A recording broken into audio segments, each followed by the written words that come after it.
And I see a few new faces, and even though this is the last class of the semester, I'll introduce myself. I'm Ken Landsmark, and I'm director of the Dukakis Center for Urban and Regional Policy. And this is the Myra Craft Open Classroom. I will be here at the very beginning and then at the end of tonight's class because graduate students are presenting their capstone projects in policy, so I will leave and be there for that, and then I'll come back. I want to make a couple of quick comments. One is that I have to say from my perspective, this has just been an extraordinary semester of learning within the open classroom, and I want to thank my colleagues from the law school, Dan, Wendy, and Jeremy, for assembling a really great group of speakers and for challenging us to think very differently about the rule of law and its various implications. We joked at the beginning that one of the challenges would be to try to stay ahead of the news, but little did we know that the news would be moving quite as quickly as it has this semester. And I think that our closing speaker will emphasize the relevance and salience of what we've been discussing this semester. The other thing I'll say is really twofold. It's thanks to all of you for being participants in this.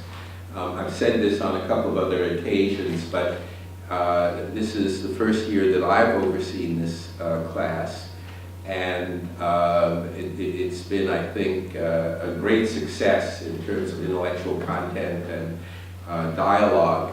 We're looking at enhancements to formatting, timing, what have you, ways of getting more of our classroom participants engaged in the dialogue, both before and subsequent to each of our presentations. We're very open-minded about how we do that, and so if you have thoughts about reading lists or small groups that we can do, or follow-up activities, or some thoughts on tweeting during the class, doing some live streaming, those kinds of subjects, please feel free to share those with me, t.landsmark@northeastern.edu, because we really value and appreciate your input. This is an open classroom, so it's a little non-traditional in terms of the way we approach things, and we want to hear from you. The other thing I would just say quickly, since several of you have asked, the fall semester, once again, will be Wednesday evenings in this space.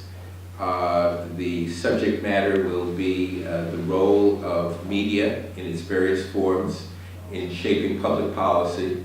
We're doing it jointly with the journalism program here at the university, and in the fall semester, because they're available to us and are on the faculty, what that really means is that we will be working with Walter Robinson and the Boston Globe Spotlight team to shape the speaking agenda.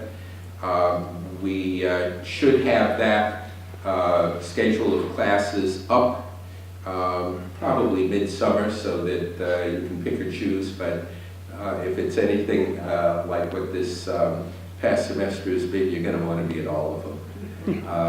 So I think that's the main thing I have to say. I have to go see my graduate students, but again, my thank you to all of you for being active participants in having made this, I think, a truly extraordinary series of conversations about where this country is going at this moment and what we need to do to build a sense of community around legal principles and some traditions and some things that keep keep democracy functioning. So with that, Dan, Sure. Great. Thank you. What I'm going to do is I'm going to introduce Professor Leff, who will then speak briefly and introduce our speaker, David Shribman. But before that, as always, we're going to play some clips. So just briefly to introduce Professor Laurel Leff, who is Professor of Journalism here at Northeastern University and has served as a reporter for the Wall Street Journal and actually overlapped with tonight's speaker at the Journal. Also worked at the Miami Herald and the American Lawyer Media Company and the Hartford Courant. And she teaches courses in news writing, media law, magazine writing, and legal reporting, and graduate courses in many of the same topics. Her book, Buried by the Times, The Holocaust in America's Most Important Newspaper, won many awards after it was published in 2005. And in the fall, she taught a course called Media Watch, Assessing the Press in the Trump Era. She has many other scholarly publications, earned a master's in the study of law from Yale University, a master's in communications from the University of Miami, and a bachelor's degree from Princeton University with a major in the Woodrow Wilson School of Public and International Affairs, and also has a chapter coming out in a new book called We've Got Mail and Probably Shouldn't, which covers how the press wrote about and covered the WikiLeaks disclosure in the 2016 election. So we will begin with some clips, and then we'll hear from Professor Leff. I'm going to say something honest, which seems appropriate for this session, about what is truth, though it may also be a little emotional, which is that it really upsets me to see those clips attacking the mainstream media, or what my colleague Dan Kennedy calls accountability journalism, which I think is a better term. It's not just that I've been a member of that tribe in some way or another for 40 years. I became a journalism professor over 20 years ago, largely because I wanted to criticize the press, to insist that it do better. So it's not that I'm opposed to press criticism, I actually engage in press criticism. What I found so upsetting about those clips is that the very attack, fake news, makes a defense and a discussion impossible. It is in fact a weapon in a war, not just against the news media, but against the very idea of liberalism in the philosophical, not political sense. Against the idea that we can make claims that can be tested and verified, or not. They derive from authoritative sources who know what they're talking about, or don't. The notion undermines accountability journalism, and scholarship, and science, and law.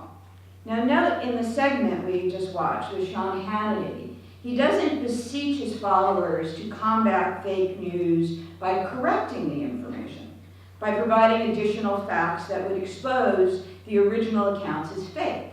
Notice he tells his followers to take your point of view directly to the source and tell America elites that we had voted for this agenda. So this is not combating fake news with more information, it's just expressing your point of view and doing it a lot. Kellyanne Conway, before she gets to her alternative facts in the segment we saw, does come up with an example. A pool reporter had written right after the inauguration that Trump had removed the bust of Martin Luther King from the Oval Office. But she discounts what happened next, which is what is supposed to happen in a liberal democracy. The reporter learned that the bust was still there. He had made a mistake. He acknowledged that he had made a mistake and corrected it immediately.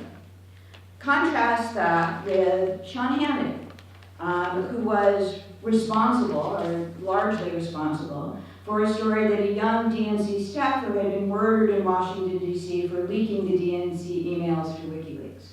Now he sort of took it back, sort of, but there was certainly no attempt to counter, to come up with the actual facts to deal with that particular story. The fake news attack accomplishes several things. First, it discredits accountability journalism. I suspect that if you looked at, and we're hit with 1 or 2 or 3 every day of reporting on Trump administration scandals, but I think if you looked at what the response was, that most often the response to those scandals is not to come out with additional facts, but to just say fake news, it's the lying, untrustworthy press that is disseminating this information. Second, it allows for the circulation of literal fake news. That's kind of a weird term. I actually hate the term fake news and won't use it, or try not to use it because of the way it's used. But what I mean here is the nonsense that, again, was in the clip about Hillary Clinton, the FBI agent, being involved in a double murder, and the other ridiculous things that filled our Facebook and Twitter accounts before the election and still does. And I think the third danger is it allowed the president and his acolytes to say whatever they want. And when the press continues to subject it to traditional standards of verifiability, authoritativeness, and balance, those counterpoints can be ignored or batted away with more deception. All of this was built into one Trump tweet earlier this month, reacting to the accusations that you saw in the Sinclair broadcast video. And I'm going to read you the tweet. And I've never read a Trump tweet before, but one of the things you realize when you're reading a Trump tweet that you have to include the punctuation. So I'm going to do that. The fake news networks, all caps, those that knowingly have a sick and biased agenda, all caps, are worried about the competition and quality of Sinclair broadcast. The fakers, capital F and in quotation marks, at CNN, NBC, ABC, and CBS have done so much dishonest reporting that they should only be allowed to get awards for fiction, exclamation point. We saw a perfect distillation of this also about a month ago, right before we were going to do our program a month ago. Trump told an anecdote to a bunch of donors that was recorded and given to the Washington Post, in which he recalled saying to the Canadian Prime Minister Justin Trudeau when they met that the United States had a trade deficit with Canada. And when Trudeau told him that wasn't true, Trump replied, and this is what Trump said in his meeting with the donors, I said, wrong, Justin, you do. I didn't even know. I had no idea. I just said, you're wrong.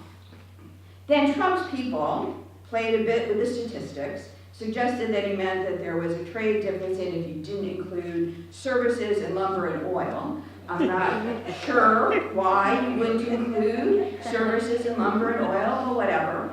That's what his spokesman said. But soon, he was back to straight out lying, tweeting the next day that the United States had a trade deficit with Canada. For the record, in case we need to, but I think we do, because that's the whole point here. The Office of the United States Trade Representative says the United States exported $12.5 billion more in goods and services that it imported from Canada, leading to a trade surplus, not a trade deficit in 2016. So what can we take from this incident? That Trump cares not a whit for facts. I first wrote he couldn't be bothered to find out what the trade deficit was before his meeting. But I think a better way to frame it is that it didn't matter.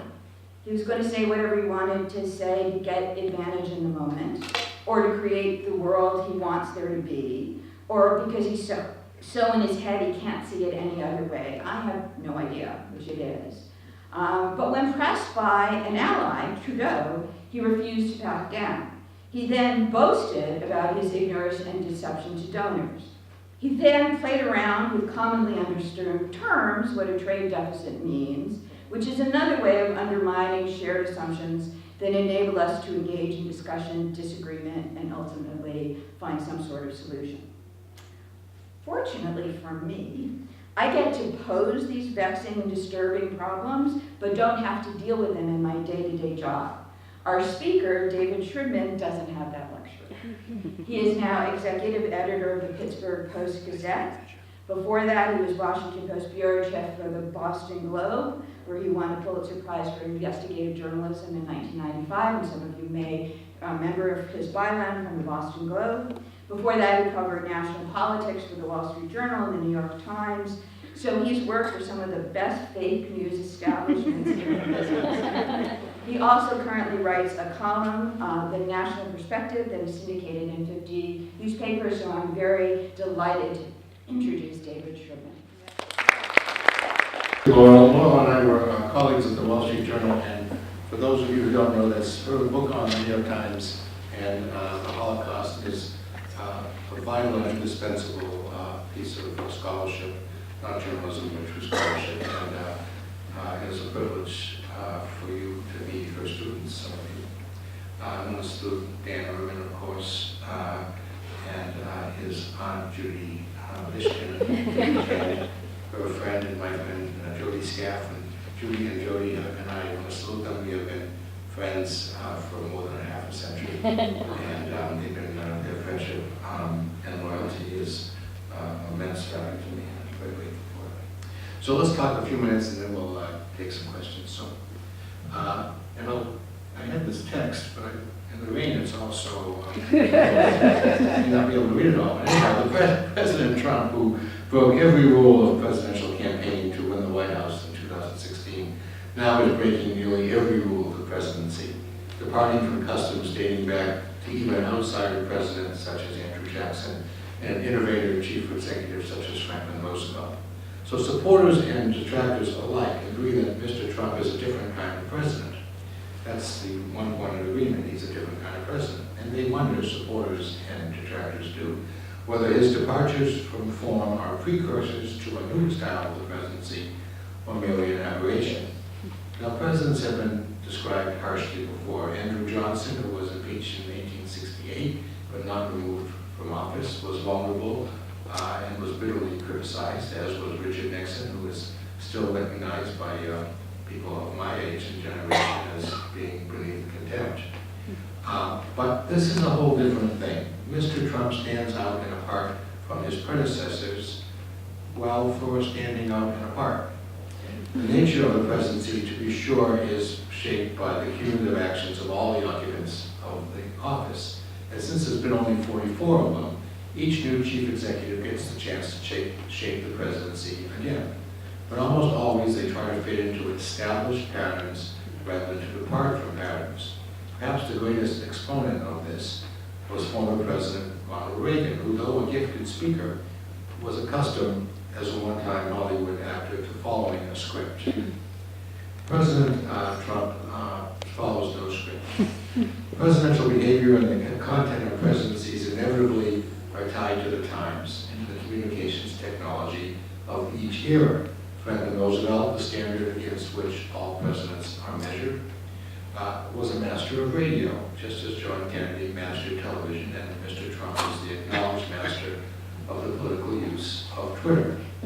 Now, the historian Richard Norton Smith says that the presidency was one office under Franklin Pierce and another quite different office under Franklin Roosevelt. The presidency reflects the strengths and weaknesses and skills and shortcomings of the occupant. Presidencies are shaped not only within constitutional bounds, but also within the age in which the president serves. But other presidents have served in periods of disruption too. They've served in periods of cultural upheaval and technological change. Some of them, like Roosevelt, for his down-home rhetoric despite his aristocratic background, or Barack Obama offered a new vision of who can occupy the White Oval Office despite his elitist education at Columbia and Harvard, the two alma maters of FDR. Both of them gave new shape to the presidency. But I think we can all agree that the Trump years have been exhausting to Washington and to the country. Whatever their virtues, whatever their faults, these 15 months have left the nation not merely tired, but fatigued to the extreme. So let's set the scene here a little bit. There's the pressure of the 24-hour news cycle. There's the financial forces bearing down on legacy media outlets. There's the proliferation of alternative news sources competing with the mainstream media. Rapid changes in how, when, and where people consume news. Increased polarization of American civic life. Changes in the attention span of the public.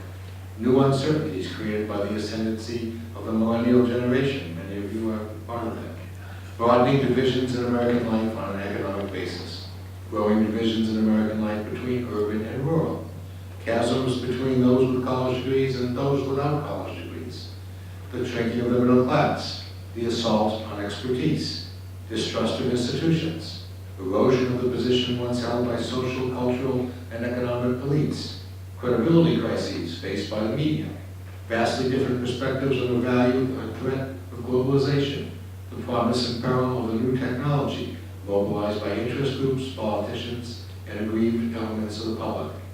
And then to that toxic mix, you add 3 words: Donald John Trump. It's possible to argue that all those above elements, unremarkable aspects of the last third of this decade of tumult, but considered together a cascade of crises amounting to a vast cultural disruption. It's possible to argue that all that created the condition for President Trump's election. It's possible to argue that President Trump mobilized or exploited these elements to become the 45th president. And it's possible to argue that these elements are, depending on your point of view, of course, factors that assure that Mr. Trump is creating a welcome new political and ethical world that's sweeping out a weary, corrupt political architecture that's failed the basic tests of democratic rule. And it's possible to argue that this is a dangerous new threat to our political system and the basic values of our culture and its 18th century Enlightenment origins. In the center of this struggle, a nation, a political culture, and economy, quote, wandering between two worlds, one dead, the other powerless to be born, in the vision of Matthew Arnold, who died in 1888, is himself a symbol of the old. That's us, the press. And as a result of this squeeze between the world that might be dead and the alternative world that might be being born, unavoidable and nearly unprecedented vital questions are being posed. Questions that were long considered settled, such as these. What is truth? Is there such a thing as an alternative fact? Or do different peoples, groups, and interests have their own set of facts that they can use, that they can mobilize to construct their own propaganda and their own truths? Who decides what's news? Is one person's news another person's propaganda? Is the financial condition of a media outlet like ours, mine, which is losing $22 million a year? Is the financial condition of our media outlet a reflection of our social value? Is there a media conspiracy?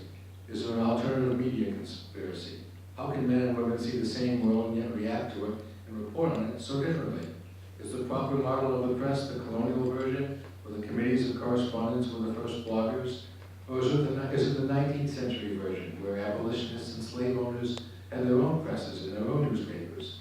Or is it the turn of the last century version, where the press created a war in Cuba and promoted social change in the rail and meatpacking industries? Or is it the mid and late 20th century model, where a college-educated cadre of reporters and editors produced news with known transparent standards and known reporting norms? Or is it a range war between a liberal elite with contempt for conservative social values and a right-wing vanguard determined to blunt the influence of an established media to create its own ascendancy? And I'd answer all of these questions one way: yes. It's all those things. And so there's the problem, at least for the press, weary and in some cases wasted by the storm, without our customary swagger, which may be a good thing, but also without our psychological confidence, which may not be such a great thing. The press may have faced with grace and self-assurance the questions that the Trump movement posed when newspaper advertising was healthy and television revenues were fat.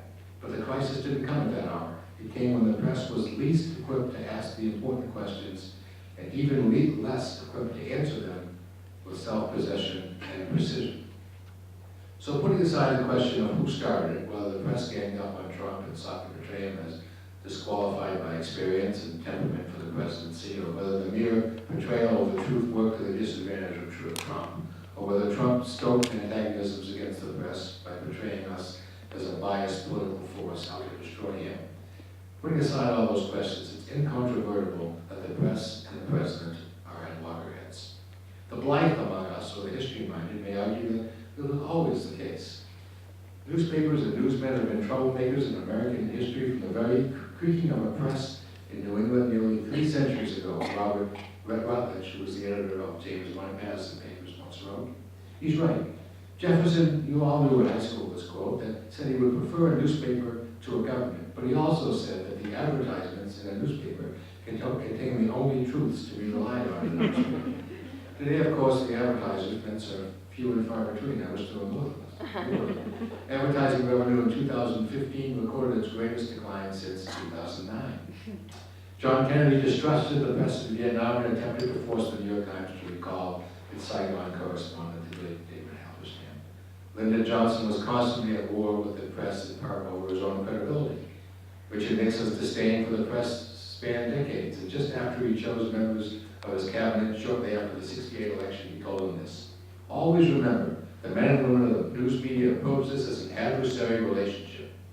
Veteran Washington news reporters and executives generally agree that relations between the press and the White House declined with the inauguration of every president between Bill Clinton and Barack Obama. And yet the antagonism between Trump and the press is at brand new levels. He's declared the press the enemy of the people, an evocative, sinister phrase first popularized by Soviet communists 2/3 of a century ago. In the first year of Trump's presidency, the New York Times and the Washington Post produced a daily parade of stories injurious to the Trump administration, which in turn responded with a daily assault upon the press, often from the president himself. Trump and his aides regarded these reports as malicious expressions of bias. The press regarded them simply as portrayals of the truth about the inside workings of the administration, part of our historic remit. But this situation, a press under siege and on the attack, alongside a president under siege and under attack, produced agonizing discussions within newsrooms, including our own. Newsrooms that are struggling to define our roles and to square our activities with our traditional responsibilities. The presence of a president who shades or distorts the truth is not a new phenomenon. Franklin Roosevelt sometimes was an accomplished fibber. Dwight Eisenhower camouflaged his intents in a fog of incomprehensibility. Richard Nixon saw no inherent evil in distracting and misleading the press. Clinton asserted that he did not have sex with an intern, with whom he definitely engaged in sexual acts. Try that with your wife. Tell her that that wasn't sex. But Trump opened his White House years by insisting that he drew Inauguration Day crowds that he plainly did not. That's what we saw Chuck talking about. And then he spun a series of mistruths that actually prompted a broad discussion about whether news outlets should employ the word lie in writing about the President of the United States. The result was an animated discussion about whether a lie had to be an intentional misstatement. And all our water, Laurel, the Wall Street Journal engaged in that in a public way, and in some ways an embarrassing way. Now to the central question of the time. If in fact Trump poses a special, unprecedented, and existential threat to American democracy and national values, and in raising this question, I'm not saying that's the case, but if he does, do reporters, editors, and producers have a special, unprecedented responsibility to oppose him, or to devote special, unprecedented resources to examine his activities, his past, his statements, and his intentions?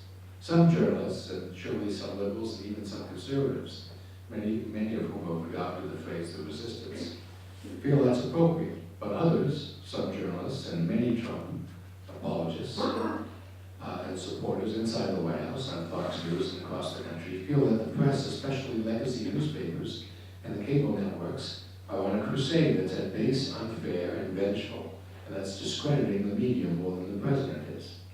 As recently as the beginning of this decade, it was commonplace to say that journalists, aside from opinion writers, had taken a lifelong metaphorical oath to operate in the phrase the New York Times uses, to give the news impartially without fear or favor.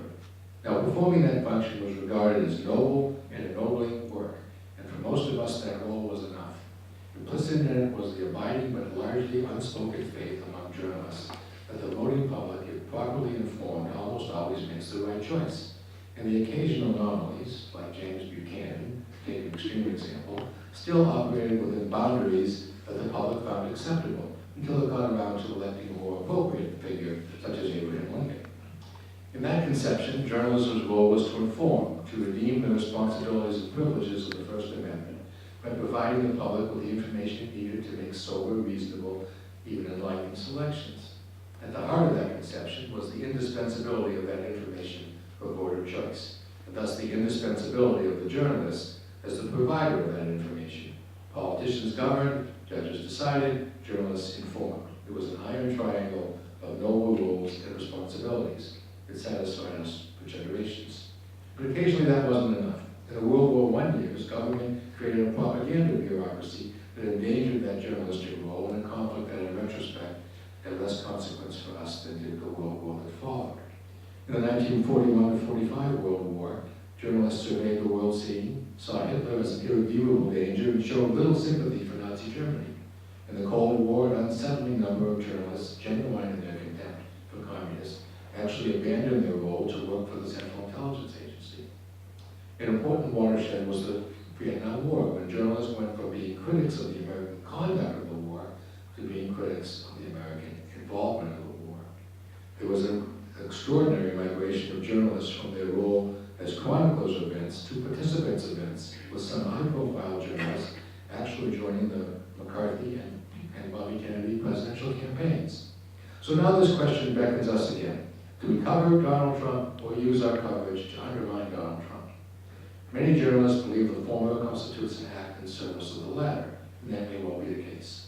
Others believe that Trump is so dramatic a departure from the presidential norm, so severe a threat to the body politic, that they have a special obligation to oppose him in print, or on the air, or on the web. This debate ranged widely across the country.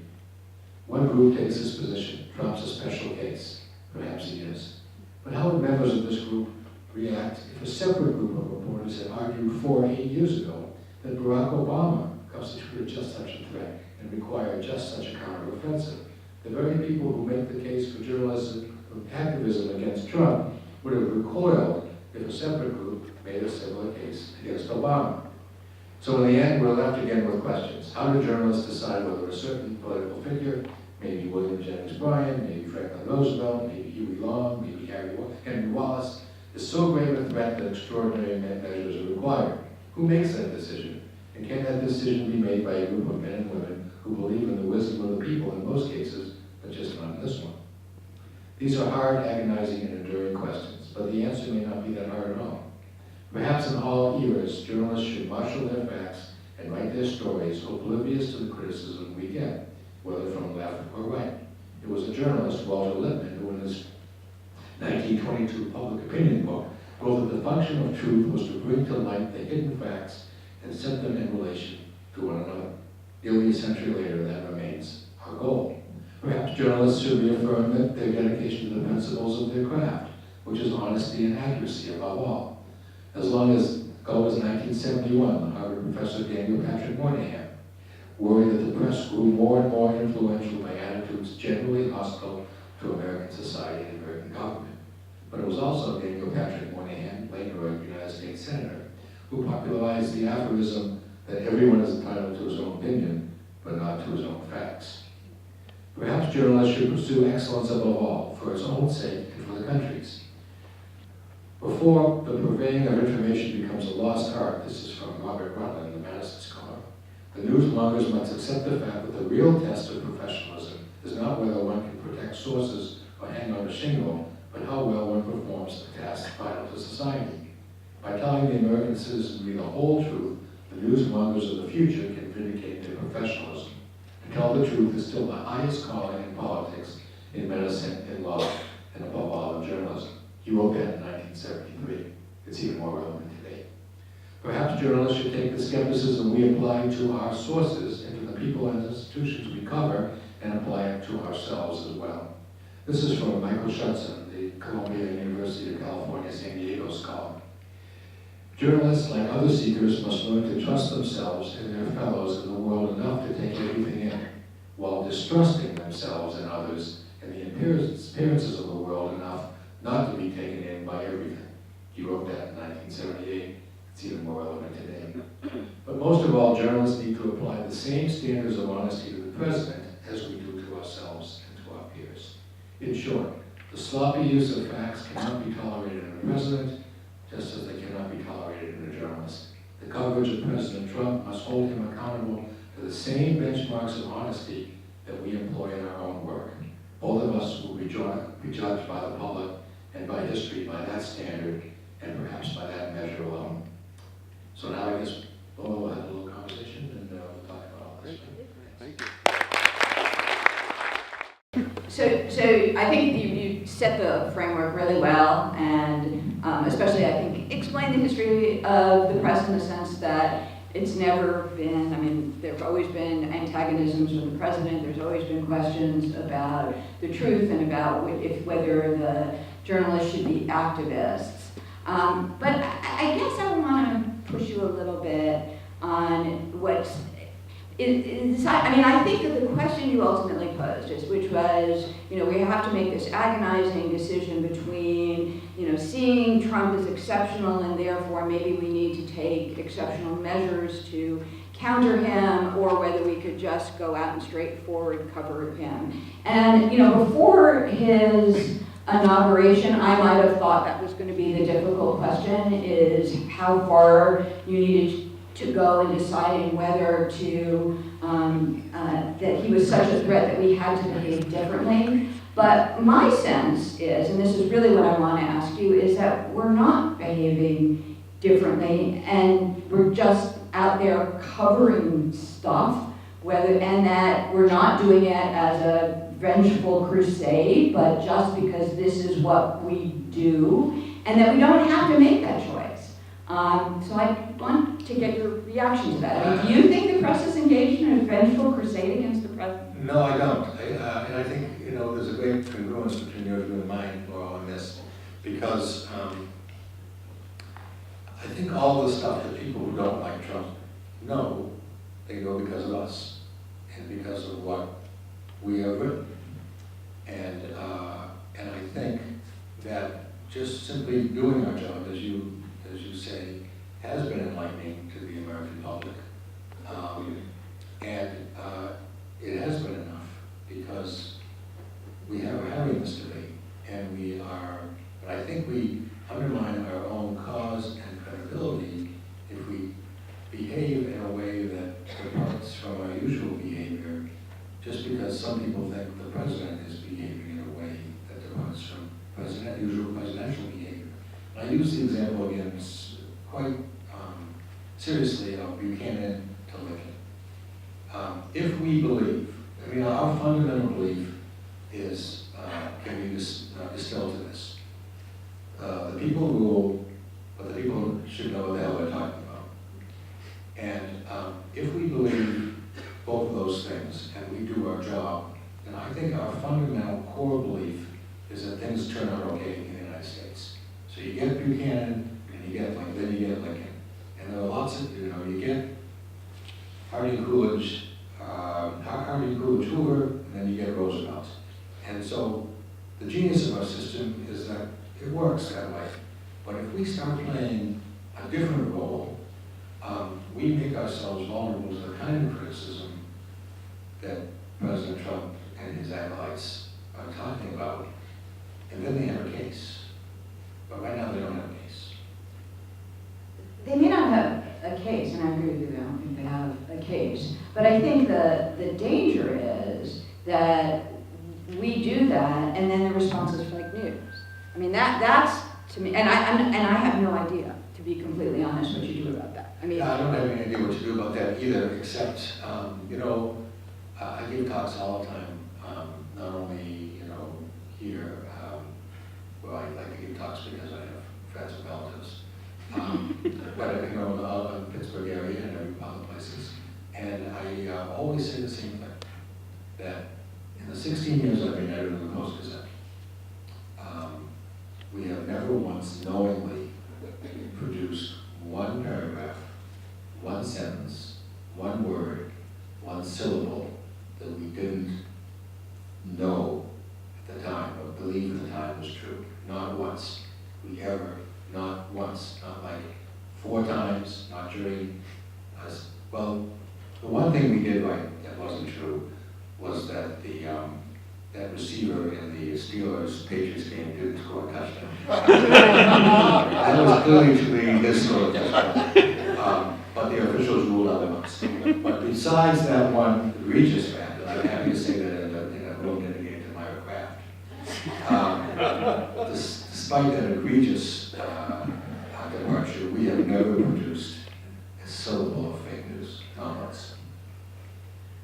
right, but I mean, and again, I agree with you. I mean, I think that's what. I mean, we have to be evangelists for our, our role is Pat pastoral, right? And Pat evangelical. And we have to be evangelical about this. Right, but I mean, there was, at the very beginning of your talk, you suggested that, it wasn't clear where this started, the sort of fight between the press and Trump, and that he might have been reacting to the bias on the part of the media. Do you really mean that? Do you not know where this fight started? I don't know where this started. I think this fight started, it might have started, with Vice President Agnew. It might have started, I mean, this is an historical fight. It's been accelerated and reinforced, and it's in a vicious stage right now. It's regrettably vicious. But I don't think Trump started out against, I just think it developed, I don't know, I mean, it's almost like the Hatfield and McCoys, who knows where it started, it doesn't really matter. It's how we get under control and we regain our own credibility. And I say one more thing, this is vital to us at a time when our economic condition is so perilous, so fragile, that we don't have the tools, the self-confidence that we once had. And that's something I don't think that most commentators are talking about, but we're hurting right now. I mean, I just told you, our paper lost $22 million last year and 28 the year before. We have a goal to lose $15 million. Now, who has a goal like that? Law school. Well, medical school, how's that? But, it's, so we don't have the self-confidence which we had even 10 years ago. We fought President Clinton. The Washington Post led this fight on whether he was telling the truth about what we now might believe was an insubstantial matter. Seemed a little less significant after the September 11th fight that was discussing about, DNA on a blue dress when people were getting killed. But that fight's been going on between the press and the president for a long time. It's worse now, but as I said earlier, it's been going downhill, since the Nixon years. And even President Eisenhower, who we think of as a kind of a genial gentleman and a great golfer and all this, he lied about clearly lied about the U2 episode in May 1960, when Drex's Gary Powers was shot down. But he used to say, when he was meeting the press and he had a tough moment, he said, the guys would say, what are you going to do? And he said, I'll just go out there and confuse the hell out of me. And that's what he did. That was his tactic. This is a little more, this is far more aggressive. It's not just more aggressive. I mean, it's really not just more aggressive. I mean, in all of the cases of other presidents, and I'm not saying other presidents didn't try and shape the news, I'm not saying they always had a good relationship with the press, I'm not saying that they didn't engage in lies, but now it is every day, it is a series, I mean, it's to the point, I believe, and I'd be curious to know if you believe it's true, or I don't know if anything he says is true. And I never believed that about any other president, even Richard Nixon. It really does seem as if you don't know, it's like vertigo, right? You can't orient yourself because there's no basis of establishing that this is someone who knows what the truth is, who is committed to telling the truth. It's just not in the same univer's. No, and I actually don't know that sometimes he even knows what the truth is. He surely didn't. Right, so that's totally different than any other president. I don't know about Buchanan. But I mean, certainly of any president I have experienced as essentially your Buchanan. But I mean, how do we know that? We know what you just said because of what the Washington Post and New York Times knows at that. I know, and I think one of the things that is we can claim as one of the best things that is true of the last year and however many months of the Trump presidency is that we still have a free press, and a free press and an aggressive press. But that doesn't mean that, I mean, first of all, I think one of the real dangers, and you probably feel it in the part of the country where you live more than we do in this part of the country, is that it leads to such a division between how people are oriented towards the world. So that, if you listen to Shannon Hannity, then is said about the Trump presidency is wrong and fake and we're all lying. And that's just, I mean, that in and of itself seems to me to be dangerous. Well, yeah, it's dangerous, but also, it's also dangerous is the climate of, and you've got to this a little bit in your question, the climate of division, which there are two discrete worldviews and there's no convergence anymore, none whatsoever. And I think that's one of the things you're talking about. You should listen, you should sit in for one day on the phone calls I get. You know, you lying bastard, you stupid fool, and those are the nice ones. I always say when the phone rings in my office is that someone calling and say, I love you. I'm Pittsburgh's fire hydrant. Don't forget that Pennsylvania went for Trump. I can't see from my office, Greene County, but it's only a 12, 15-minute drive from my office, which was probably 65 or 75% for Trump. And so, if you write something that you would think is perfectly innocuous, you will get criticized from one side or the other, and not simply criticized, but criticized in a vicious, demeaning, and sometimes horrifying way. And so we have not only questions about truth, we have questions about civility, and we have questions about whether there's any common ground at all in this country, and that's really a serious problem, and it's, I don't know how we go back to this. It's a really serious problem. It is a really serious problem, but I think, I think one of the really great things you did in your talk was to lay out all of the conditions that were pre-Trump, continue with Trump, that have made this atmosphere possible. But I don't think that we can or should deny the role that the president in those kinds of charges play in, at the very least, if not causing it, exacerbating it. Well, no question about it. Yeah, but does that mean that we should go on some kind of a toot? I don't think we have to. That's the really remarkable thing. Well, that's my is point. that we don't, you can just go, report on Scott Pruitt, right? Just go report on Scott Pruitt. You don't have to do it too, Yeah, I know, many of you may remember Mark Russell, who was a comedian and with a piano, and in the Watergate years and afterwards, he said that you didn't have to, these were the days when the wire service stories came in on a wire machine, and he'd say, you don't have to make up the comedy, you just rip and read. I have a colleague who says that she's afraid to go to the bathroom because something might break out by the time she's in the toilet. Of course, that may be the place to report all that.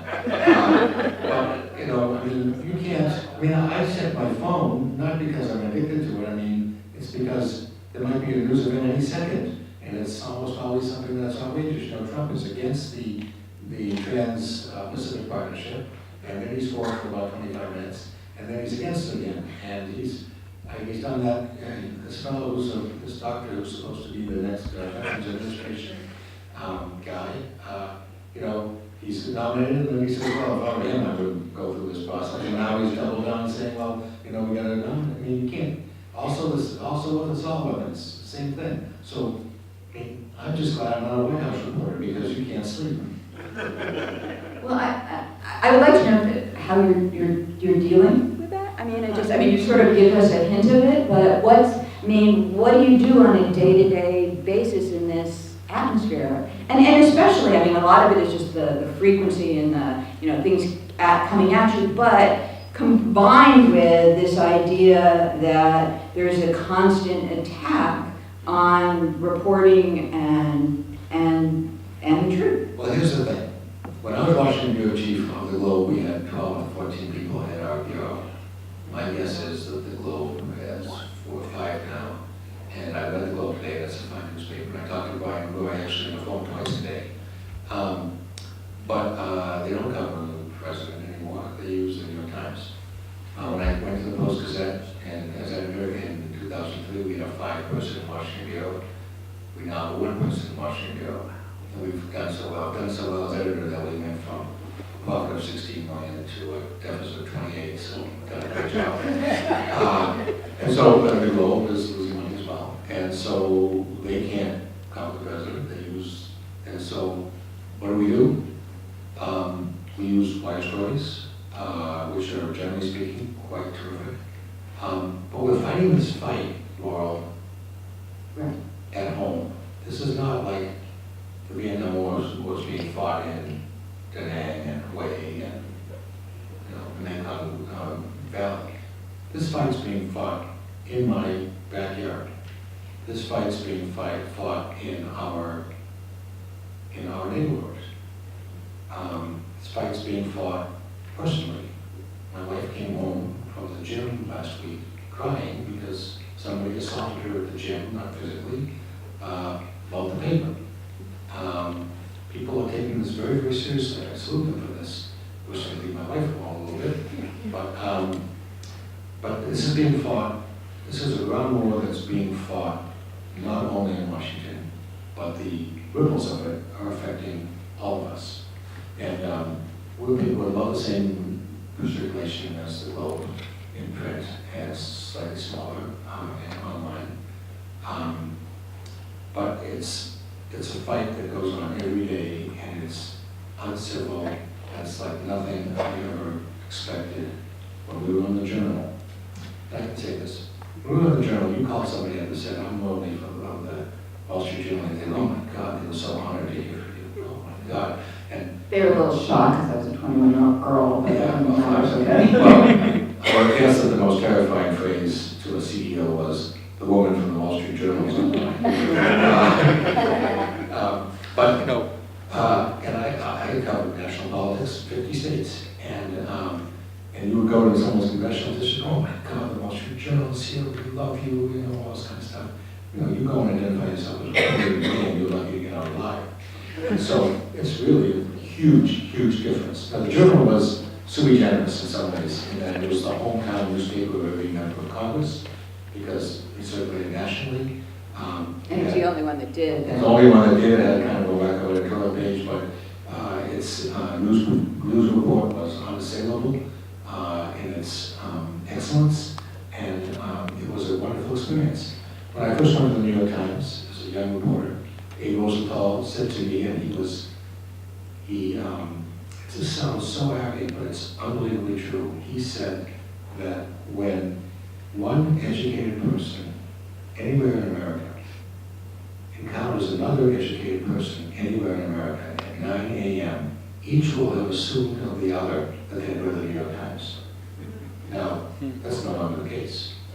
And so we're in a much different world where we don't have any common ground, and where people basically are pissed at each other every 5 seconds. I think and that again is the difference between, I'm in this cloistered environment. I acknowledge that, both in terms of being in Boston and being in academia, and I can't even imagine what it's like to do that. I don't know if I would be able to do that. I guess the one thing I would just say, and then we'll open up to questions, is just I think that we have to be very direct when lies are lies, and not pretend that there is validity when there is on another side when there isn't validity on the other side. So let me tell you a story from my own career involving an area that I know is very close to your heart. When I was a very young reporter, I was 27 at the New York Times in the Washington Bureau, and we had this kind of thing, this rubric where I forget what it was called, but you had the pro and the con and the outlook. And I dutifully was assigned these and dutifully did them because I was 27 and didn't want to get fired. And David Rosenbaum, who was my mentor at the Times, later viciously murdered actually in Washington. David Rosenbaum said, I wish we could do these things. And I'd say, well, why? He said, because, this pro and con business, what exactly are the pros and cons of the Holocaust? Okay? So, some of the questions don't have alternatives, and some questions are yes or no, binary. They have 3 sides. There's more than one side to the trade question, for example. So we've had to change the way we do everything as we become aware of the rigidity of the way we look at the world. Okay, great. So, do you want? We should just take it. Yeah, he'll pass the mic. Yeah, thank you. So here's my question. Full disclosure, I'm a Republican. against Trump from day one, okay? I never Trump Republican. Yeah. Here's my question. I think the sense that we are headed down a steep downward curve, ending up who knows where, is overblown. My sense is that in the coming election, in the midterm election, the Democrats are going to win the House. And if they win the House, the question that I have is, are they going to begin to consider articles of impeachment? And if they do, what effect is that going to have on everything that we're talking about tonight? My sense is, let me just tell you what my sense is, I favor articles of impeachment having nothing to do with Russia, having nothing to do with the things that are in the newspaper every day. The main article of impeachment should be conduct unbecoming a president. I think Donald Trump is subject to an extremely powerful case of conduct demeaning and degrading the office that he occupies. Well, there are two competing views of impeachment. One is the constitutional view, which excludes your view, which high crimes and misdemeanors, and the other is the Gerald Ford definition, who long before he was vice president said that impeachment was whatever the House of Representatives says it is. So we are somewhere in between here, but here's the thing. I covered the last impeachment. There have only been two and a half, kind of, but two, because Nixon was never impeached. It is a frightful, horrible process. It changes the trajectory and lives of all it touches. The framers of the Constitution deliberately made it as difficult as possible. The chances of the president being convicted in the Senate are zero. Many of you, or many of us at least, will lean on profiles of courage. And there's a chapter about the fellow, I forget whose name was, Nebraska, I think, who voted against convicting Andrew Johnson and allowed him to get off free. The country was 119 years between two impeachments, and this would be 20 years, or 21, between the second and the third. It's a frightful process with no chance of success. Now, it's only, I'm sure you're about to say that its redeeming value would be the fright and the jolt it put into the system. And that's a legitimate view. But let me just go on another thing about the Republican Party. This country is stronger when it has a strong, unified Republican Party that has a discrete ideology. The Republican Party today has none. It has some strong figures, but it has no defined ideology. It cannot play the role that Republican parties have played in the past, even during the 40 years between 92 minus 40 is 52, and 92 when the Democrats held the House. And I think that's a huge danger for the country. Okay, just one. Sure. The articles of impeachment that I favor, I think that at the very outset they should acknowledge the president is not going to be thrown out of office. The purpose of the effort is to define and basically articulate in a very persuasive way the standard of conduct that we expect of presidents prospectively. This president is not going to live by that standard, but I think it would be very useful to the public to hear it. You know, that's an interesting point, but I think the public, with some small exceptions, Sean Hannity and a few of his friends, accepted. The country doesn't think that the president's behavior is normal, but I mean normal for a president. You know, I think back on other moments of abnormality for presidents, and my favorite involves Barbara Bush, who sadly just died last week. And when her son was president and W was up in Kennebunkport, I know this story is true, he got a cup of coffee and went into his parents' bedroom, and they were kind of just getting up. And he sat down and put his feet on the table and started to talk to Mom and Dad. And Mrs. Bush was startled and leapt up and said, "I don't care if you're president of the United States, get your goddamn shoes off my body." You know, there's a certain way, and President Reagan, who was a disruptor in his way, and he never appeared in Oval Office in Chesapeake, always welcome, always. Every president I've ever seen, except Barack Obama, conformed to that notion. We have a notion about how presidents behave in moments of national tragedy. President Reagan was a great exemplar of that at the moment of the Challenger, and President Clinton was fabulous at the Oklahoma City bombings, and for all the talk about how articulate and amazing orator that President Obama was, I bet you can't remember one sentence he ever said. But you'll never forget him singing Amazing Grace at that funeral in South Carolina in 2016. And so we have an idea of how presidents behave. President Roosevelt said that the presidency is preeminently a position of moral leadership. And I think that's what the country wants and expects, which is why it reacted so much to the behavior of President Clinton in the Oval Office. And it's not exactly, you can say a lot of things about President Trump, and many of you have, but I don't think anyone argues that he behaves in that form, and what you might call the old-fashioned way, you might say he was a gentleman. Born in Allegheny General Hospital. I'm glad you're here. Which is about 3 blocks from our office. For my eye doctor. I want a twofer question. So I think. First of all, do you agree with me that was a touchdown? I've been here a long time in Massachusetts, so I'm glad you're here from Pittsburgh, because I think one of the things that's great about Pittsburgh is that it is probably in the heart of this controversy that's overtaken the country. My parents lived for a time in a small town called Monongahela, just south of Pittsburgh. So there is a great struggle to gain an economic foothold around Pittsburgh.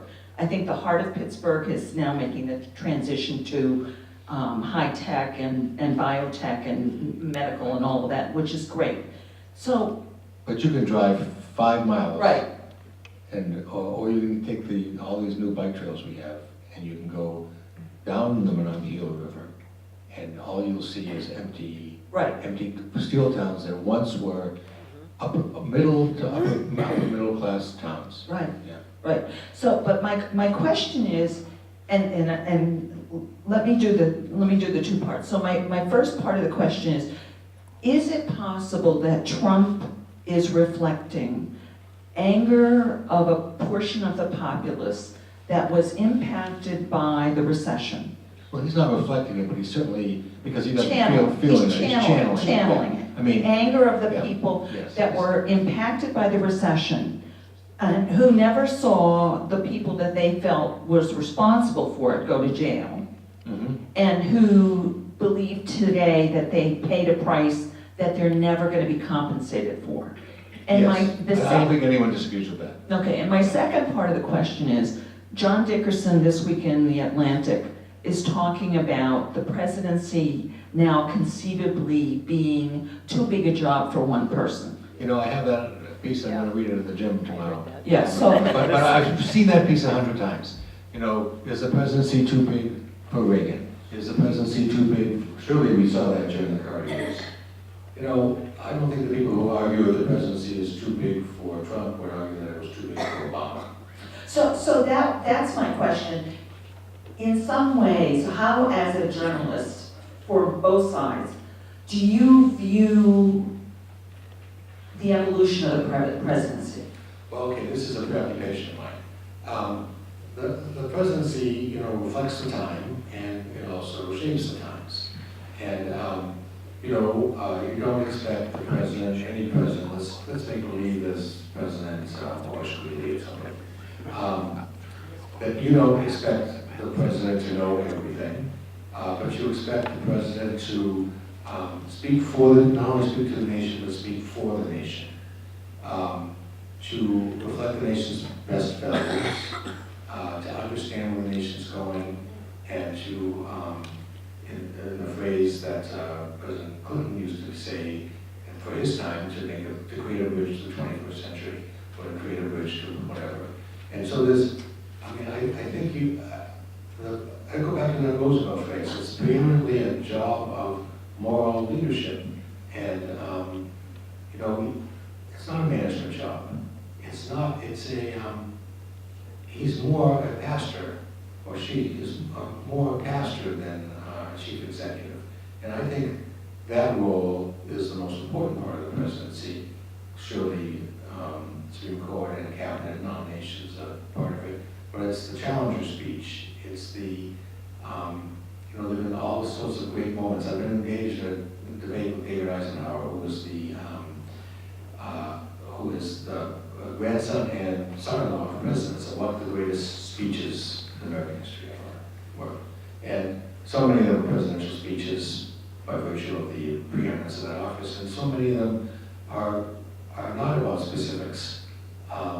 The Great Society speech in 1964, which was a commencement address at the University of Michigan, exactly 60 days, exactly 6 months, it's the date after the assassination of President Kennedy, wasn't about a housing program and you know, transportation, but it was about what kind of country President Johnson had in mind. And all of these speeches, many of President Nixon's speeches, as much as many of us deplored him, were those kinds of speeches. So I think that's what the presidency is about. It's not about all this other little stuff. It's about the very big things. And you go back to one of the, Isaiah Berlin talked about the hedgehog and the fox. You know, the hedgehog, I guess, knew one thing, and the fox knew many, maybe the other way around. It's about one thing. It's not about these other things. It's about one thing. I'm not in any way an expert on the presidency, and I completely defer to David in terms of his knowledge and expertise in this area. I guess I would just say two things. I would say, first of all, I think there is a role for setting policy tone, so it's not just about ministering to the people. And there, I think the fact that, as you indicated, you could be supporting TPP the one day and then not the next day, and you don't even know whether we have a trade deficit, you don't care whether we have a trade deficit, that all of that matters in terms of the presidency. I guess the other thing I would say just about, I mean, it's nice to say he doesn't live up to being a pastor, but it's so far from that. I mean, again, that's why it's not, to me at least, just in the trajectory of these other presidents, and he's maybe not as good as, you know, Reagan or Carter or Clinton. I mean, he's nasty and vicious and says horrible things all of the time, so it's not just that he's not good at comforting us, he's the exact opposite of that. And we have to acknowledge that. But he does that on purpose. You know, I don't think he says, I'm going to say this to, well, I actually have a theory. He gets up every morning and tries to figure out what will piss my wife off, and doesn't. And I gather succeeds. It's a great success. No, but he loves, and I apologize to all of you using that P word twice. He loves being an agent provocateur. He loves, I mean, you can take any issue and you can guess what he's going to say about it, because he's going to say the thing that the elites think is horrible. And just any topic. I mean, climate change, against it. You know, just the things that are settled matters among people who teach at universities, those are the things he's against. Yeah, they're elites and then they're elites. I mean, tax cuts for corporations, he didn't seem to have any problem with that. Mentioned a couple times now about how one thing that illustrates the system working is the transition of power from Buchanan to Lincoln or Coolidge and Hoover to Roosevelt. I almost want to push back against that as a positive feature because it happens equal parts in reverse. If you look at LBJ to Nixon, and a lot of writers have very persuasively argued that Trump is a response to Obama. So I'm not necessarily worried about a like candidate to Trump winning office, even though Kanye West did announce his candidacy this week. But I'm just curious what you think about the argument that it's not necessarily America recognizing abnormal behavior so much as it's voters having a bias in favor of change? Well, I think reporters do have a bias in favor of change. You know, when I covered Capitol Hill, I didn't care. Well, we have several different biases that we don't ever acknowledge. First of all, everybody says that the press is liberal, but I don't think so. I manage 160 reporters and editors, and if you want to change even the kind of reporters' notebooks we use, they'll go nuts. So they're completely against change in some ways. But in the other way, we are addicted to change because if nothing changed between yesterday and today, we would have nothing to put into tomorrow's newspaper. As it turned out, nothing too much happened yesterday, and we didn't have a whole lot to put in the paper today. It was not a big paper. But, you know, we're addicted to change, number one. I don't agree with the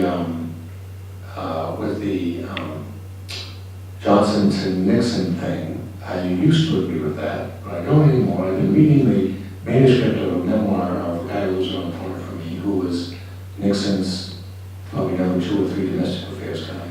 And he's writing a memoir and arguing, and I think persuasively, number one, that Nixon was the last liberal Republican. And number 2, we're talking about the first 2 years of his administration, you know, 69, 70. And number 2, that he wanted to extend the welfare state, so-called, with guaranteed income floors, and with a healthcare plan. So I don't think, I think the Nixon of 70 to 74 was pretty repugnant, but I don't think Johnson to Nixon is your best argument. I can't speak about evading any part of your argument. What else did you say that I should answer? Well, I just mentioned that a couple of people have argued that Trump is in part response to the Obama years. Yeah, I think in some ways, I think it is. I think a lot of people, even though there's a lot of discussion about whether Trump's a racist or whatever, or whether he appeals to racism, I think that a lot of people saw him as the antidote to Obama. And I think the way to look at this is to take the state of West Virginia. And of course, it's been going that way for a while. West Virginia voted I'm pretty sure it voted for Dukakis. Yes, it did. And by the same margin, it voted for Romney, and then it voted by very close. And I think it was like 60-40 or 65-35 for Trump. And I spent a lot of time in West Virginia. People there are really angry. I mean, and they've been whipped up, of course, into a frenzy in part because of the rhetoric, and in part because all those coal jobs have gone away. Mrs. Clinton, made herself unwelcome in West Virginia by saying that these coal jobs are never coming back. But you saw the phrase "war on coal" on every highway in West Virginia, and so I think that's true. The point that you made earlier, talking about, Trump being this agent provocateur, and his role in kind of, having us wake up every morning, kind of wondering what's going to happen next. And so one of the things, in public policy, if you really want to control the policy agenda, you control visibility in the arena. And by having us wake up every morning, looking at the paper to see what's happening next. I love that, looking at the paper part, yeah. Because I stopped watching broadcast news at least a decade ago, just because the content, it's not necessarily biased, but it's so limited, it doesn't actually capture what's really happening in our world. You want to do a public service announcement for us? More written newspapers. But in the meanwhile, while the press, the media, including the written newspapers, are so focused on what's happening again in the White House, all this stuff is happening in Congress to unravel our civil human rights. Well, it's actually not happening so much in Congress as in the regulatory agencies. Well, well, the regulatory agencies, they're packing the judiciary, they're invalidating other institutions quietly by removing them. I would only say that the reason you know that is you read it in the press. Right, well, Right, okay. well, in part, and then Yeah. also you have to do some working on like the SCOTUS blog and things like that, Oh, to sure. kind of see what other things are Yeah. happening. And so this kind of comes back to attention. It's all about redirecting attention. And so what is the role of the media to bring our attention back to what really matters and not put the entire emphasis on whether or not what the president is saying is true, because we know it's not true. Well, I think it's a very What- profound what's statement that? you made. It's more a statement than a question, and I appreciate it. We can't do much about the attention span of the public. Television produced it. I think she wants to write a reply, and I'll be happy to listen to that. Well, it's not so much about attention span, Yeah. but exactly the content of our attention. It's not so much about, how long we look at a particular item. I mean, for example, if the press is not reporting on the ways in which laws are being passed that are unraveling women's rights in this country, then you can't focus your attention on because there's no news coming out about it. So how do we change the content of our attention and not necessarily control the attention? Well, you're getting at a fundamental problem, as I explained a little earlier, that we don't have the resources anymore to do some of that work. That's a real problem. The public isn't interested in some of this, even when its own interests are at stake, that arguments are made. Let me just tell you a little, not a fable, but a homily. To try to save money, which is all I do, try to do every day, and try to save jobs and our own employees, I cut some of the comics. Some of the comics in the paper. Because my view was, first of all, they were too expensive. Many of them were produced by people who've been dead for at least 25 years. And we didn't get our constitutional privileges so we could read Rex Morgan and me. Well, you can imagine well, you probably can imagine it. Yes. And so, people were all upset and all this kind of stuff. People are exhausted right now. I mean, candidate Trump said, you're going to get so tired of winning that you're just going to be tired. Well, basically, we're just tired. And so, part of the problem is the guy's exhausted us. It's exhausting. President Roosevelt would often go away for 8 or 10 days on a boat, ship, and no one would write about it. No one would say, well, the hell's the president? You see this guy every single day. He's overexposed, and that's even without Tony Davis, Tony McDaniels. So, didn't realize that I said that out. What a good line that was. And so it's exhausting. And I don't think he set out to exhaust us, but he has exhausted us. I mean, I'm getting tired, and I suppose the rest of you are as well. A lot of financial pressure, possibly pressure from owners to entertain, to be the ones with the big headlines. There's certainly, to me, obviously pressure on the headline writers to get something snappy in there. And Well, you know what, you're absolutely, I'm going to drop for 1 second, I'm going to let you finish this, but I don't want to forget this. We actually hold classes on what we call SEO, Search Engine Optimization. Because if you have a story, you want to get, now on the web page, you want to get as much attention as possible. This is like a boring story about the city council, okay? Or about the county, about some kind of, And so we hold classes on how to write headlines that will get people to look at our stories. And that is pretty obvious, and it's, I think, interesting. And it perhaps attracts people to them. Some people just read headlines. But I want to go deeper than that, because my question is, could the two of you talk about what the pressures are for the journalists to serve all their masters and not go over a budget? Well, I'm not going to do the budget. I'm going to do budget. Well, As you can see, I'm not going to but not too much. It's much harder to be a journalist than when we started.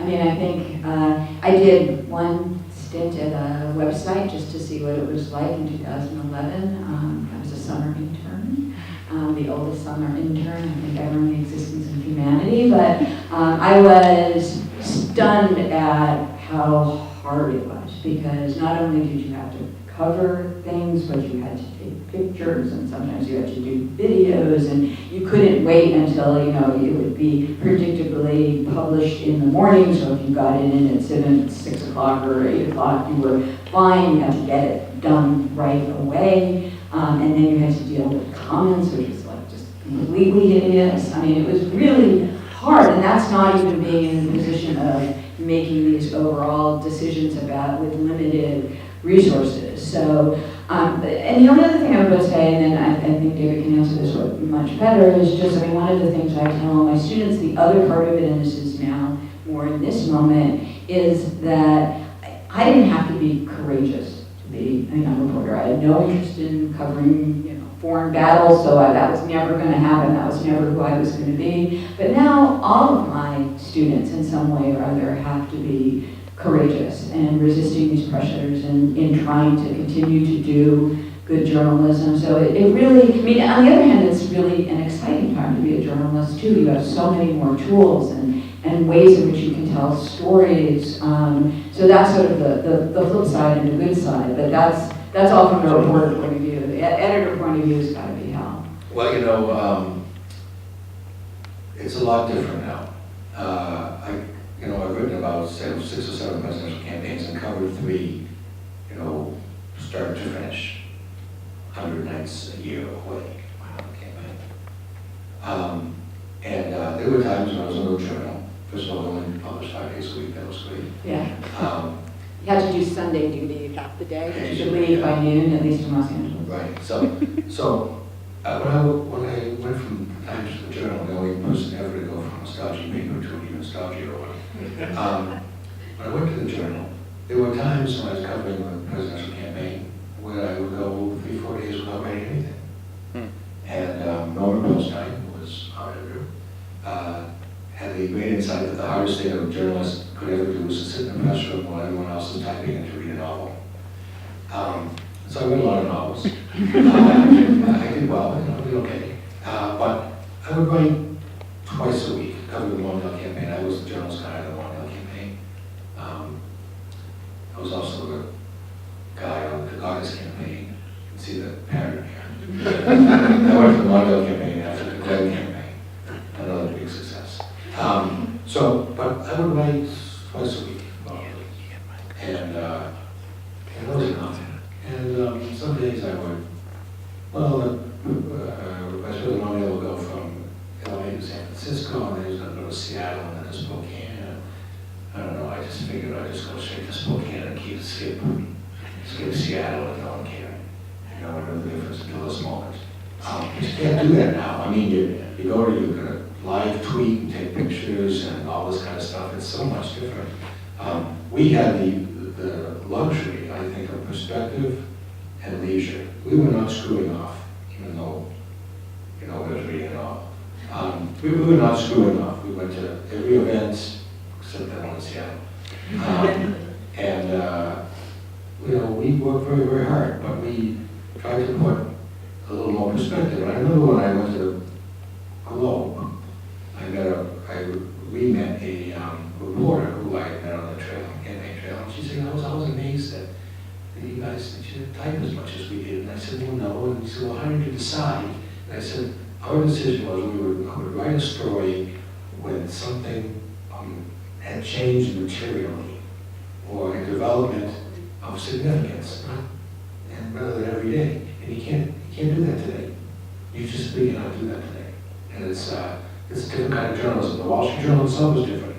I spent a week with another reporter, so that's 2 weeks worth of reporting time, doing a page 1 story in the 1990 midterm elections on why South Dakota politics were different from North Dakota's politics. And it took a whole page inside of the Wall Street Journal. Remember those kind of stories? Yeah. You would never see a story like that again. But we had a great time. We learned a great time. I took North Dakota, he took South Dakota.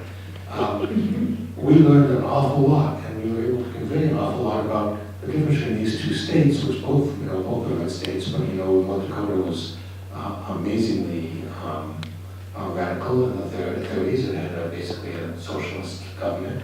South Dakota was always very, very conservative, and why they were so different. And you won't read a story like that in the Wall Street Journal for the rest of your life.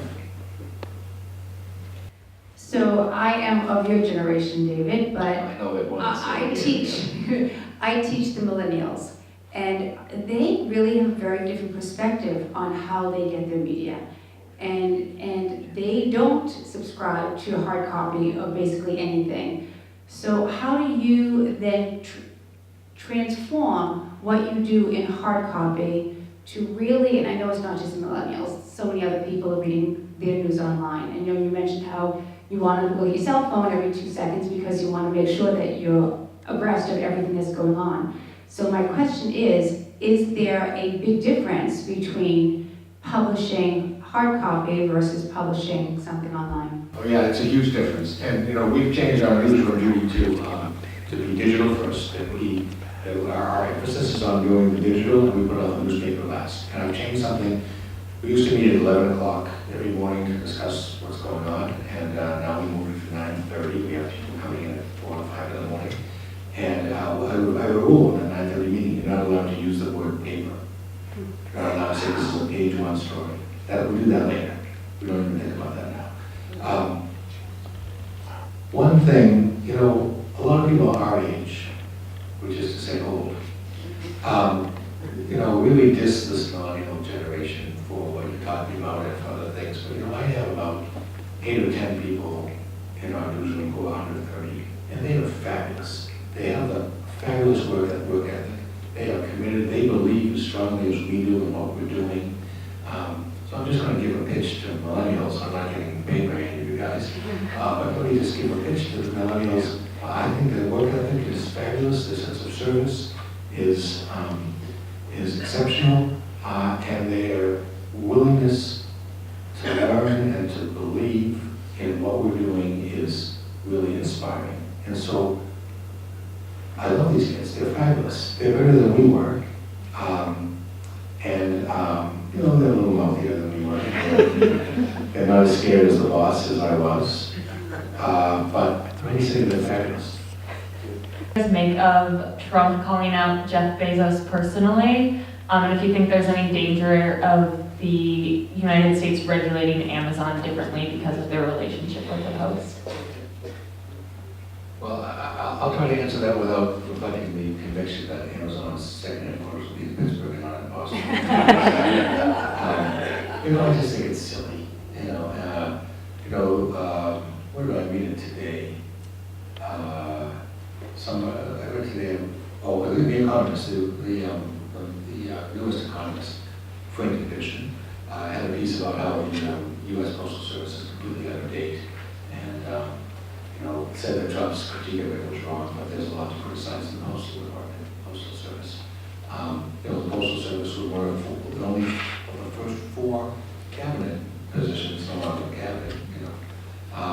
But I think it's silly. Jeff Bezos.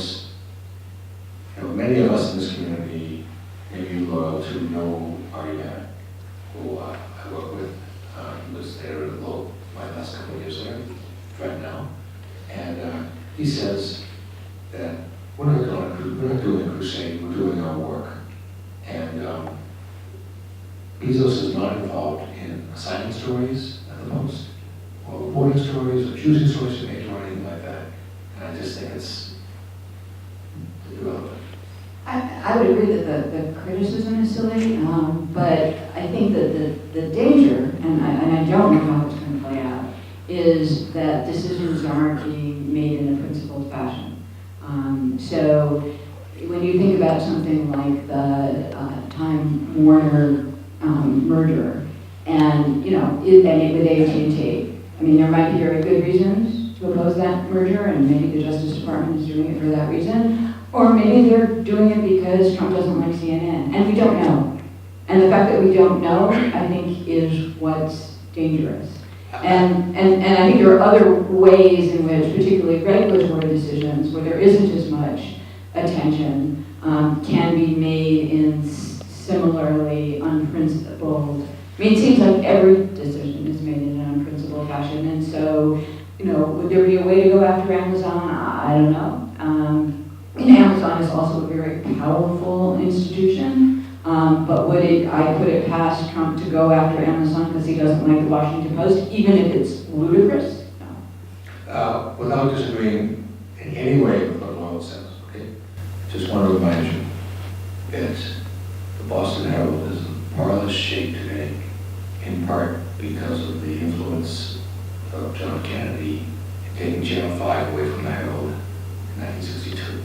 So there's a lot of mischief with with, not only, I mean, Mrs. Johnson, Lady Bird, made a lot of money on a TV station in Austin, and it wasn't because she was a genius at television production. Okay? So there's a lot of mischief always. There was a famous quote, which because I had to stay out of jail, will not quote directly to you, about what Nixon said about what John Mitchell said about Mrs. Graham in connection with the Washington Post television stations at the time.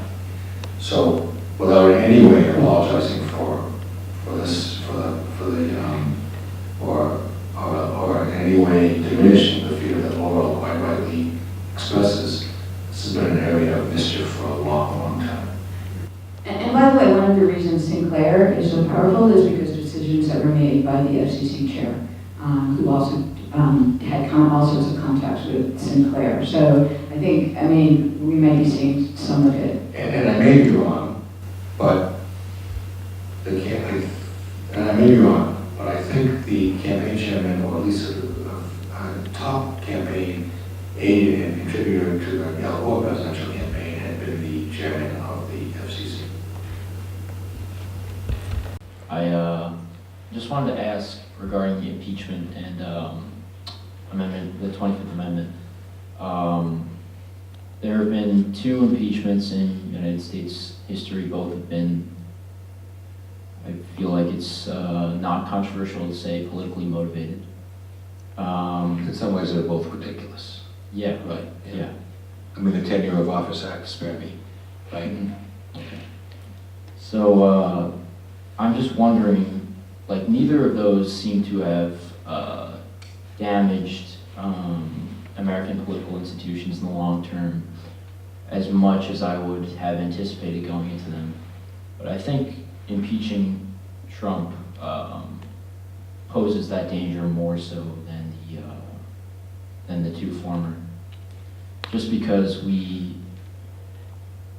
seems like there's a deeper divide in between, like you said, the 2 discrete worldviews in America.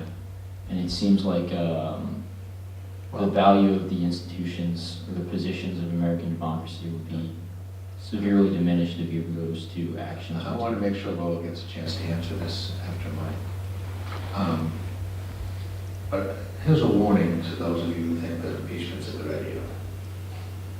The critique from the right, or from the Trump right, will be, this is a blatant, brazen effort to overturn an election. Think carefully about President Trump, and then think carefully about President Pence, those of you who feel. But I would think very carefully about how the defense for impeachment inevitably what this gentleman says, that the president has been contemptuous of norms and is unfit for the office. I'm not advocating that, but I'm just saying that will be the critique. That will be the argument, and the critique will be, you just don't like me running the room. Going to have to have an answer. Those of you who are for impeachment are going to have an answer to that. And so this is why it's very dangerous right now. A very dangerous question. I think it depends on to get to where we started from, just what are the facts, which we don't yet know. I mean, if the Trump campaign was colluding with the Russians, how could we not, right? I mean, if that's what the facts show, then yes, the right would say it was all the things that David said it was, but who cares? I mean, if that's what happens, that's what we have to do. We're probably not there yet, but, and maybe we won't be. I mean, that's always a possibility, but I think this is most importantly a situation where it depends what's the facts, what's the evidence, what's the proof, how persuasive is it, and if all of those things don't line up, how can we not impeach him? Yeah, I definitely agree with that. I'm just, from where we're standing right now. Yeah, I wouldn't do it now, personally. But here's the question, can you impeach a president for things that might have been done by him or in his service before he was president.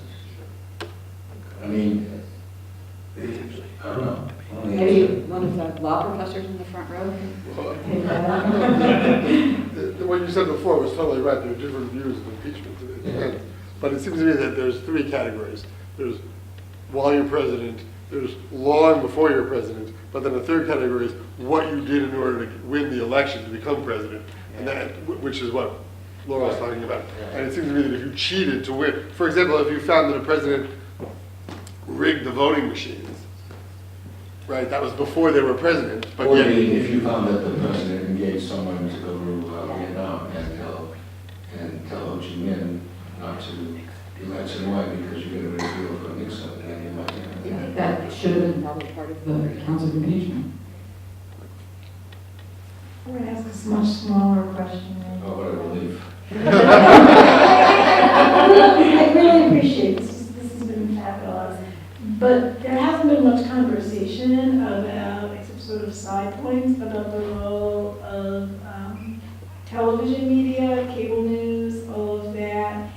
And I guess, so I have a two-part question, Liz. You know, you're sort of, I think, talking about what the press should do, the stance they should take.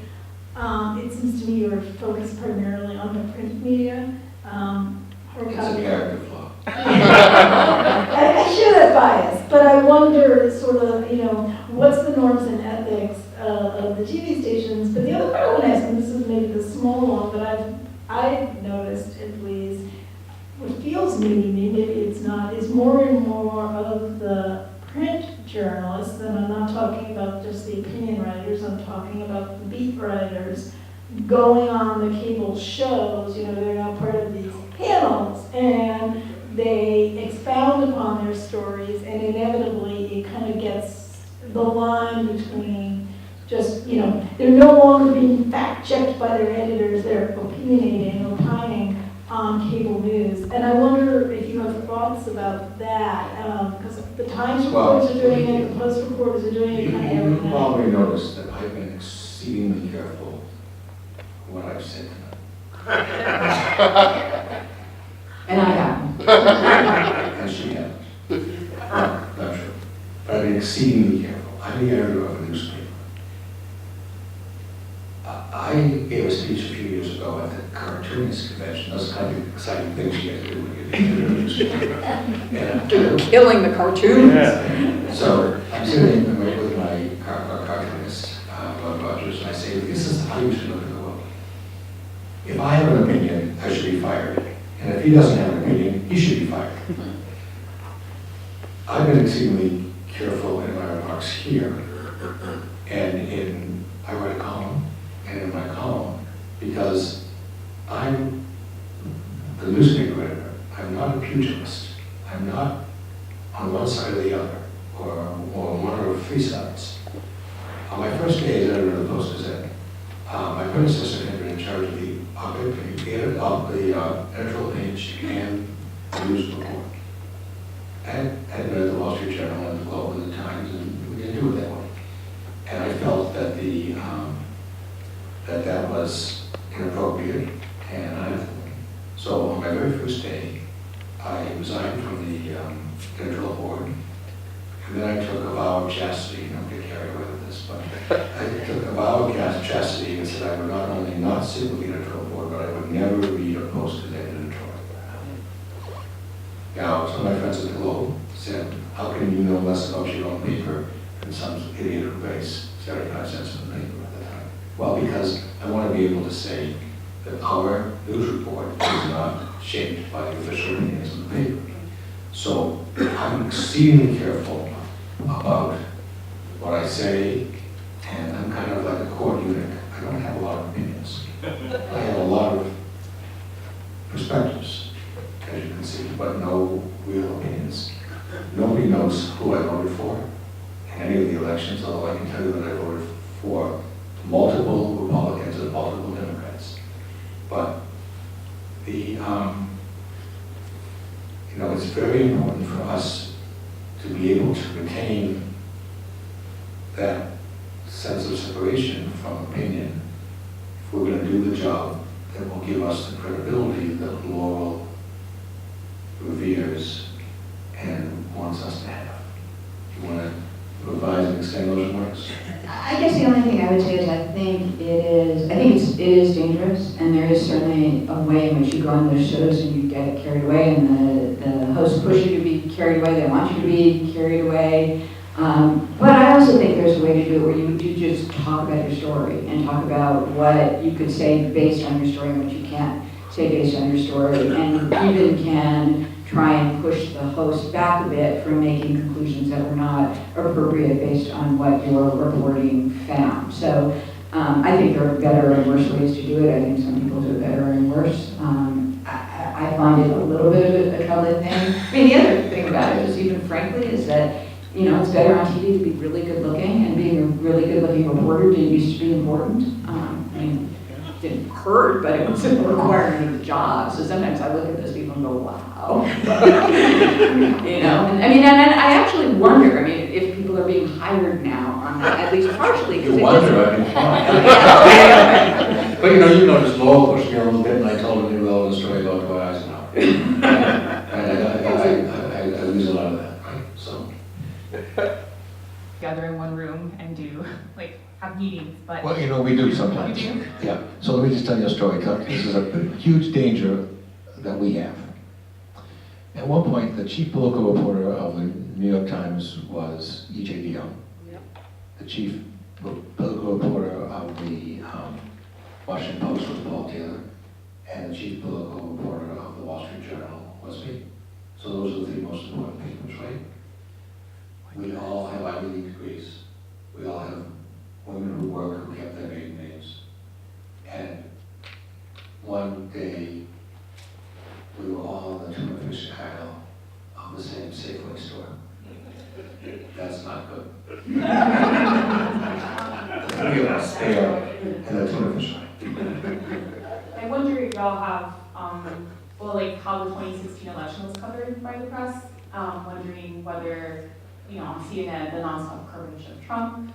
Remember the New York Times like article, like the James Comey letter being like front page news, even though that ended up being not really social, depending on who you ask. And how if the press has acknowledged how they covered that election, and like how maybe that will influence them going forward in covering future presidential elections. No. I don't think they have. I mean, and some of it is understandable because like they just got thrown into this, and I don't think that anybody can think about anything anymore. I mean, I think there's been, I mean, as Dan alluded to, I did take a look at the press coverage of WikiLeaks. And looking back on it, it was really bad. It was really bad. They wrote about a lot of irrelevant things that they sort of acknowledged in the story were not relevant. They also, at the time, knew the information was coming from the Russians and that WikiLeaks was out to get Clinton. I mean, all of that was known and buried in some of the stories. So I think that's one area. And why I would say that's important is not just because of how it affected the 2016 election, and I actually do not know if it did or not, but because questions about how you handle hacked, leaked information is going forward, and it's not just about presidential candidates, although I should also mention that almost all of the information that was leaked, Hillary Clinton didn't really use email that way, so almost none of the leaked information was from her. They were all from staffers or people that they were interacting with, donors. So the threat to all of our privacy from treating anything that is hacked as open as news, if we want it to be news, I think is a really dangerous trend that the press does have to deal with. I would conclude by saying two things. One, we've been here for 2 hours and 5 minutes. 2, I'm really hungry.